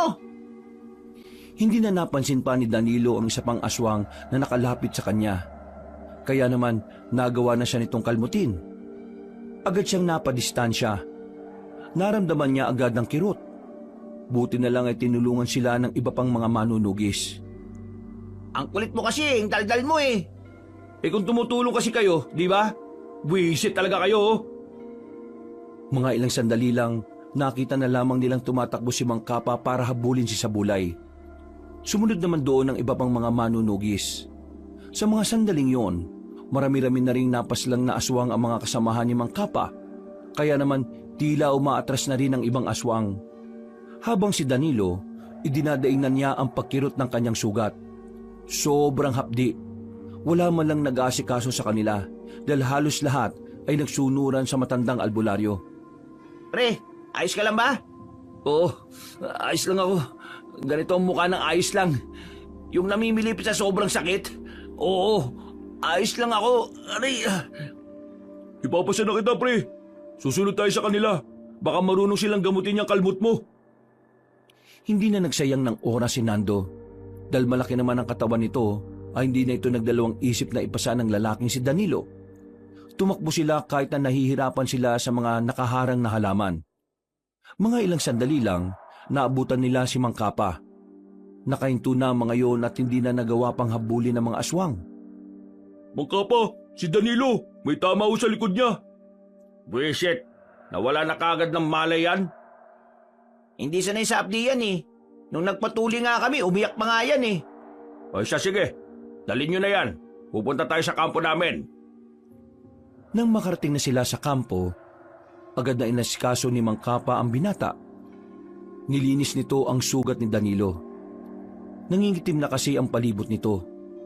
Ayon sa matanda, masyadong marumi ang kuko ng mga aswang kaya madaling maimpeksyon ang sugat. Pero buti na lamang ay naagapan. Kung hindi, baka mas lumala pa ang nangyari sa binata. Makalipas lang ang halos isang oras, nagkaroon na ng malay ang binata. Masakit ang buong katawan nito dahil sa epekto ng gamot na ibinudbod sa kanyang sugat. Nasaan ako? Nasa langit ka na, pre. Siraulo ka ba? Nasa langit ka na nga. Mga anghel ang nasa tabi mo. Ay! Binatukan ni Danilo ang binatang si Norman. Bumangon siya agad at naramdaman ang hapdi sa kanyang likod. Sakto naman na pumasok sa silid ang matandang si Kapa. May dala-dala itong inumin na nakalagay pa sa mangkok. Inumin mo ito. Makakatulong ito para mas madaling maghilom ang sugat mo. Maraming salamat to, Mang Kapa. Nasaan si Marimar? Alam kong dito niyo siya ikinulong. Nakikiusap po ako. Pakawalan niyo na ho siya. Danilo, hindi mangyayari ang gusto mo. Hinuli namin si Marimar na nakabase sa batas ng mga manunugis. Ang batas na itunuturing na banta sa buhay ng mga tao ang mga aswang.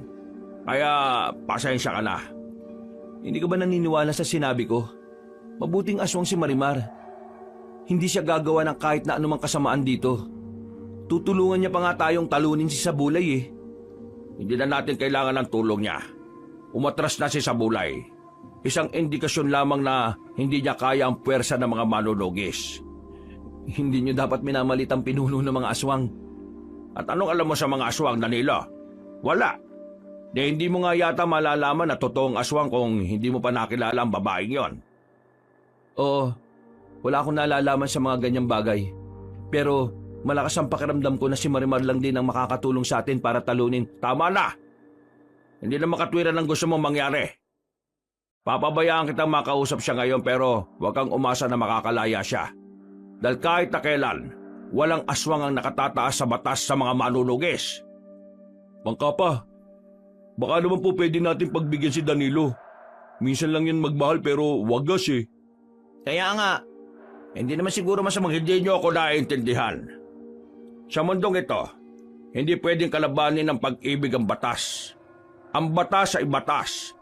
Sa oras na maipatupad na ito, ang batas ang pinakamataas. Huwag niyo sanang pagsisiyan ng hindi niyo pakikinig sa akin. Tumingin na lamang ng seryoso si Mang Kapa kay Danilo. Masama naman ang tingin na ipinukol ni Danilo sa matanda. Pero lumabas lang ang albularyo na parang normal lang ang lahat. Kahit na anak na rin ang turing nito kay Danilo, hindi nito nilabag ang sinasabi nitong batas para lamang doon. puntahan mo na lang si Marimar, pre. Nakita namin kanina kung saan siya nakakulong. Pre, narinig namin kanina na makakatanggap ng parusang kamatayan si Marimar mamayang gabi. Hihintayin lang daw yung ibang mga matataas na manunugi sa panig ng Iloilo. Ano? Parusang kamatayan? Bakit? Wala namang ginagawang kasalanan si Marimar, di ba? Nananahimik ang buhay niya at bigla nilang hinuli. Tapos parurusahan nila? Mga siraulo din kasi talaga tong mga manunugis na to eh.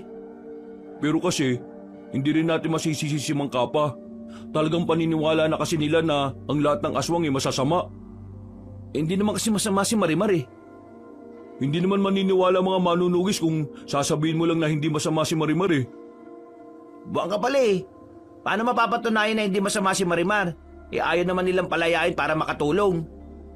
Ikaw ang buwang. Kanina ka pa utot ng utot eh. Hindi ako makakapayag na mahatulan na kamatayan si Marimar. Ano naman ang binabalak mo? Hindi na nagsalita pa ang lalaki.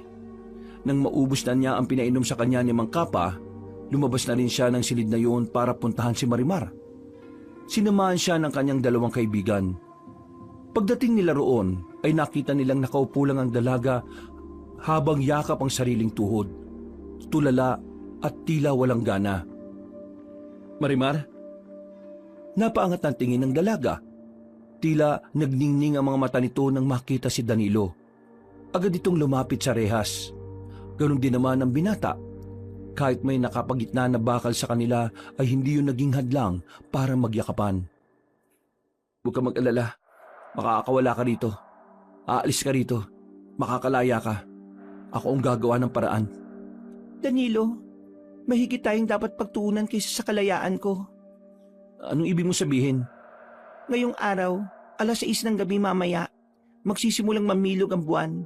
Ito ang araw na kung saan malalakas ang mga aswang. Kahit takpan ng maraming ulap ang buwan, ay magpapatuloy ang pambihirang lakas ng mga aswang. Hindi ito pangkaraniwang bilog na buwan. Ito ang buwan na nakasaad sa propesiya namin, ang buwan ng kadiliman.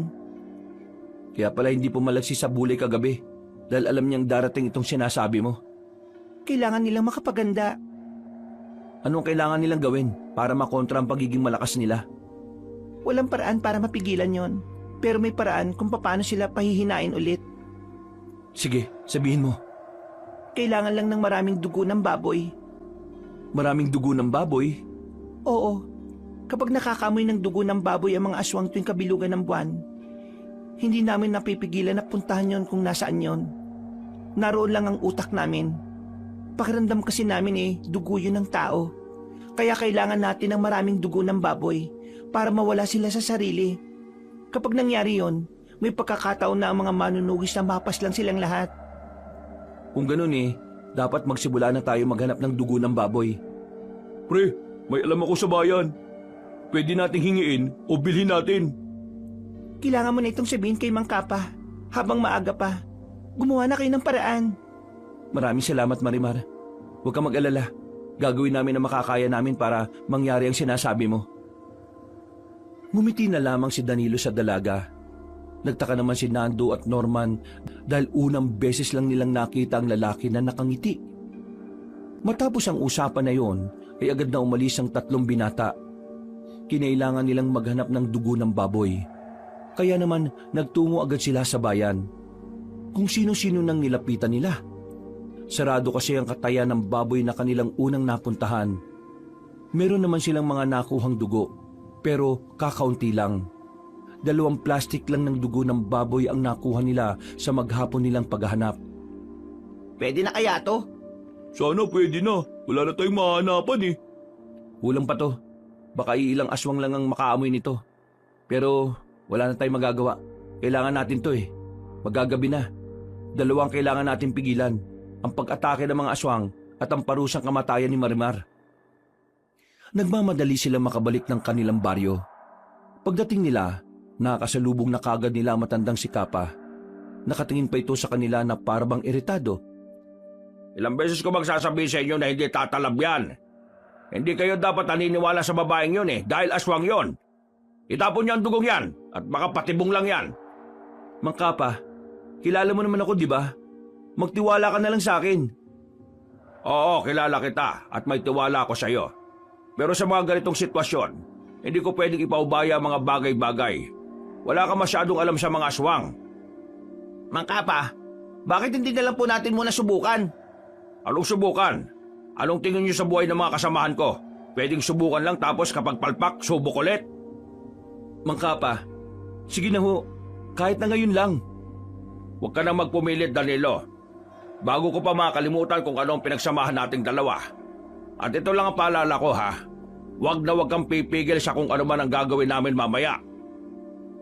Galit na naglakad paalis sa matandang si Kapa. Napapailing na lamang si Danilo noong mga sandaling yon. Hindi na sila nagsayang ng oras. Itinapon na nila ang dugo sa labas ng kanilang baryo. Nagbabaka sakaling baka kahit papaano ay gumana ang kanilang pinaplano. Mabilis na lumipas ang mga sandali.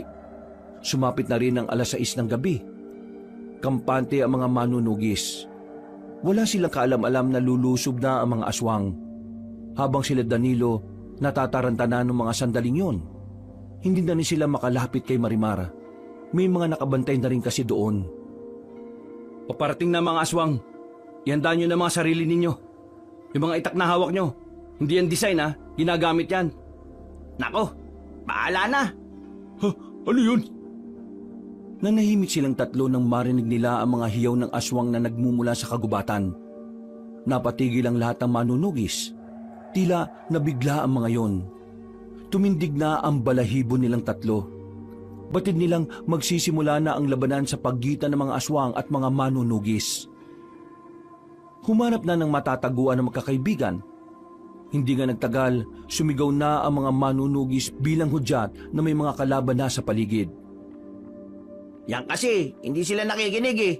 Kung nakinig lang sana sila sa atin, edi sana nakapaganda sila. Wala na tayong magagawa. Ang isipin na lang natin ay kung paano natin haharapin ang mga yon. Lakasan nyo na lang ang loob ninyo. Kahit ako rin natatakot. Basta, ha? Hindi na naituloy ni Danilo nang marinig nilang nakapasok na agad ang mga aswang. Nangingibabaw ang tinig ni Sabulay noong mga oras na yon. Sumisigaw ito at hinahanap ang matandang si Mang Kapa. Dito lang kayo. Pupuntahan ko si Marimar. Buwang ka ba? Sasama kami. Ay naku, bahala nga kayo. Nagmamadaling pinuntahan ng tatlong lalaki ang dalaga. Pagdating nila roon ay patay na ang mga nagbabantay. Mabilis nilang kinuha ang susi. Binuksan nila ang kulungan ng babae. Paalis na sana sila nang bigla silang harapin ng tatlong aswang. Pero laking gulat nila nang biglang magbago ang kulay ng mga mata ni Marimar. Humaba rin ang kuko nito. Paglapit sa kanila ng tatlong aswang ay agad nitong sinalubong ng dalaga. Walang kahirap-hirap nitong pinagpapapaslang ang mga yon. Kailangan na nating tulungan ng mga manunugis. Mahirapan sila sa mga aswang, lalong-lalo na kay Sabulay. Hindi! Tumakas na tayo! Kapag nahuli ka ni Sabulay, magtatagumpay siyang makuha ang mutya sa loob ng katawan mo. Danilo, nasa panganib ang buhay ng lahat ng taong narito. Kailangan natin silang tulungan.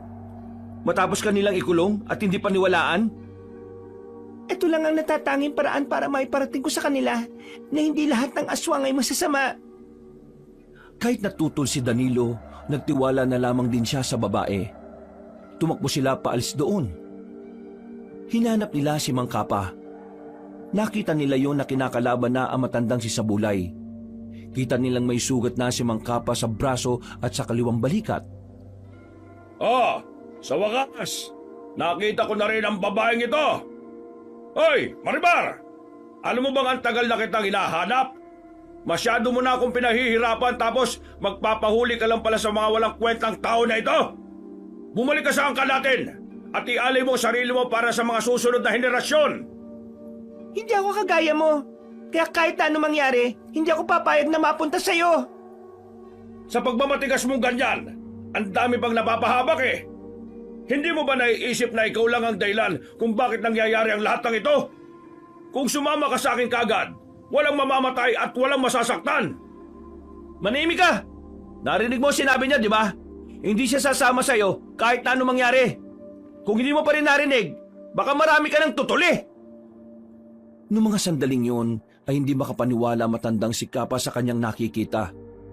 Habang nakatingin siya kay Marimar, ay napagtanto niyang tunay ngang maaring maging mabuti ang isang aswang. Hindi nagtagal, umatake na ang matandang aswang. Pinuntiryan nito si Danilo. Pero agad din namang humarang ang babae. Kinalmot ni Marimar si Sabulay at tinamaan naman yon. Pero tila wala man lang talabang ginawa niya. Nakangiti at tumawa pa si Sabulay noong mga sandaling yon. Anong akala mo? Kakayanin mo ako, Marimar? Masyado ka bang bata? Isa ba, hindi ka naman nababahaginan ng lakas ng buwan ng kadiliman. Kasi hindi ka naman purong aswang. Pinapahina ka ng dugo ng isang tao. Kaya kung ako sa'yo, para may silbi ka naman, kailangan mong sumama sa akin. Ang dami mo bang daldal? Lumusob ulit si Mang Kapa. Winasiwas nito ang mahaba nitong itak. Hindi tinamaan si Sabulay dahil sa taglay nitong bilis. Nagulat na lamang ang matandang albularyo nang mapunta na ito sa kanyang harapan. Kinalmot ito ng mahaba.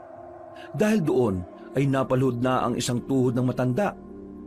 Akala mo siguro kaya kita inatrasan kagabi dahil natatakot ako sa'yo. Kahit na kailan, nauuna ang pagiging kampante ng mga tao kaysa mag-isip. Ako ang kalabanin mo! Tumakbo na mabilis si Marimar.